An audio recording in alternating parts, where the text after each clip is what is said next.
कैसे बना भारत इतना विशाल प्रदेश? किसने बनाया इसे इतना विशाल राज्य? किसने किया निर्माण अखंड भारत का? कौन था वो भारत का महाप्रतापी राजा जिसने नींव रखी अखंड भारत की? जानेंगे इन सभी सवालों के जवाब इस वीडियो में। जय हिंद दोस्तों, स्वागत है आपका हमारे इस YouTube चैनल पर जिसका नाम है GS ग्लोबल। दोस्तों, इस वीडियो सीरीज में हम इतिहास के उन महानायकों के बारे में जानने का प्रयास करेंगे जो भारत के इतिहास के गौरव माने जाते हैं। वो महानायक जिनके बिना भारत का इतिहास संपूर्ण हो ही नहीं सकता। दोस्तों, वैसे तो भारत के इतिहास में बहुत से देसी और विदेशी शासक हुए हैं, लेकिन ये कहानी एक ऐसे शासक की है जिसने भारत को पूरे विश्व में सबसे अलग पहचान दिलाई। जी हाँ दोस्तों, एक ऐसा नायक जिसने भारत को बनाया अखंड भारत। दोस्तों, भारत का इतिहास वैसे तो बहुत से नायकों से भरा हुआ है जिन्होंने अपने कर्मों से समय को एक नई दिशा दी, लेकिन इन नायकों में एक नाम ऐसा भी है जो न केवल एक विशाल साम्राज्य का निर्माता था, बल्कि एक विचार था, और वो विचार था एकजुट भारत, अखंड भारत का विचार, और वो नाम था चंद्रगुप्त मौर्य।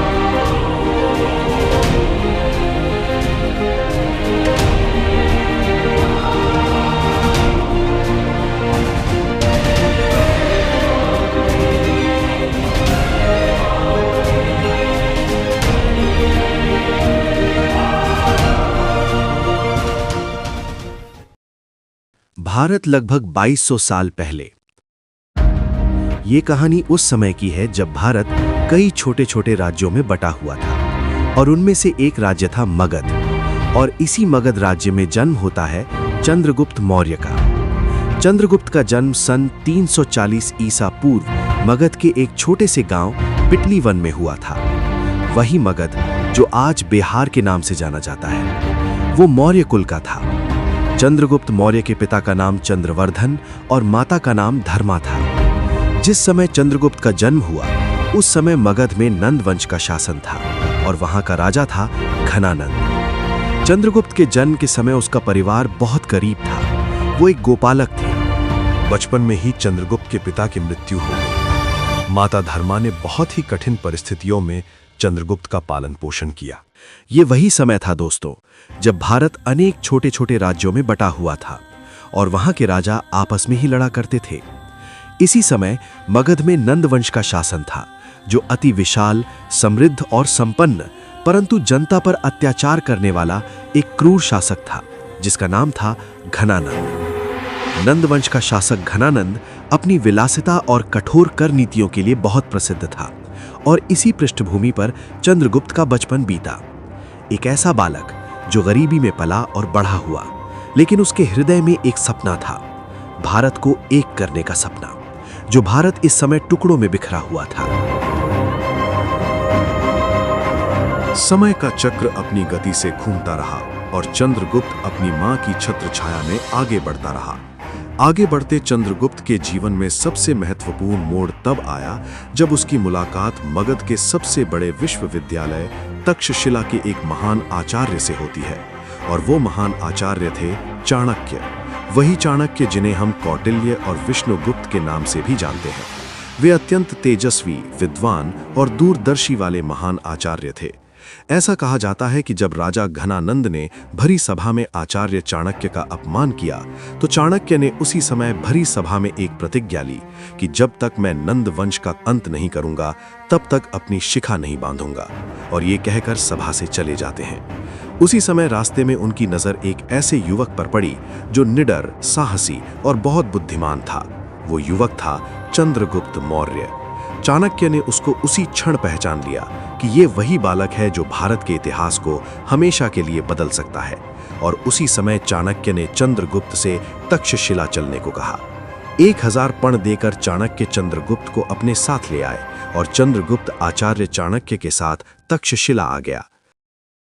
चाणक्य ने चंद्रगुप्त को अपनी शरण में लिया और तक्षशिला में उसे राजनीति, युद्ध कला, प्रशासन और कूटनीति की शिक्षा दी।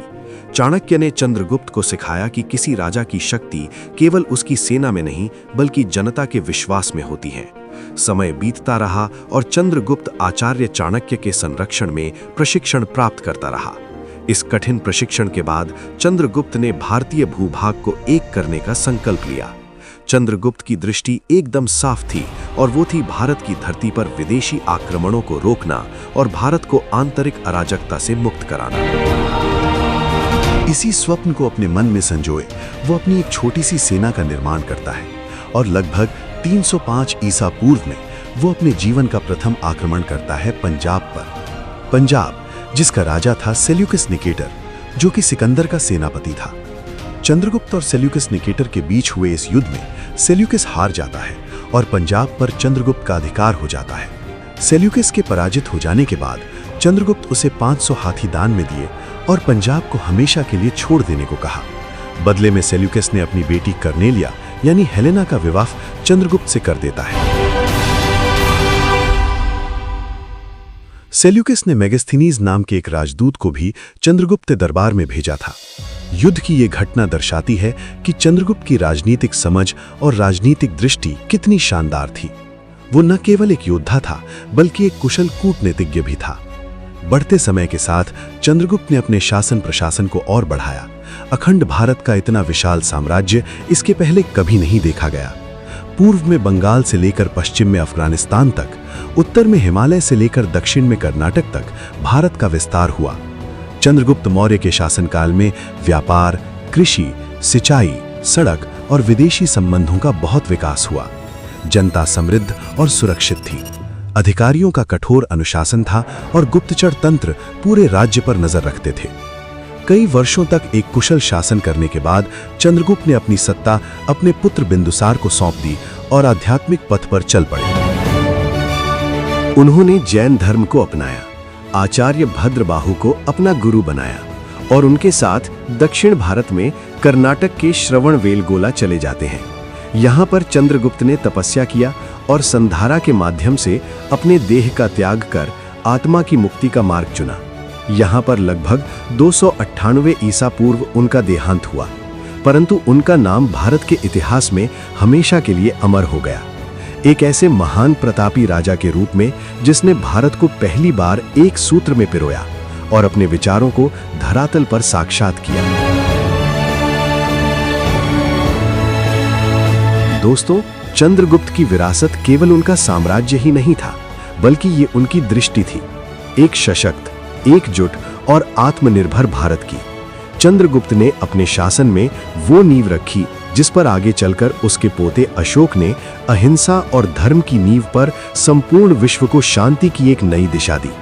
दोस्तों, चंद्रगुप्त का जीवन हमें ये सिखाता है कि गरीबी और सीमाएं किसी व्यक्ति की सीमाएं तय नहीं करती। साहस, संकल्प और सही मार्गदर्शन से कोई भी असंभव कार्य संभव हो सकता है। आज भी जब हम भारत की एकता, प्रशासनिक कौशल या राष्ट्र निर्माण की बात करते हैं तो कहीं ना कहीं मौर्य काल की झलक अवश्य देखने को मिलती है। चंद्रगुप्त का जीवन हमें ये बताता है कि इतिहास केवल राजाओं की गाथा ही नहीं, बल्कि उन सपनों की कहानी है जो किसी साधारण इंसान के दिल से शुरू होती है और पूरे राष्ट्र का भविष्य बदल देती है।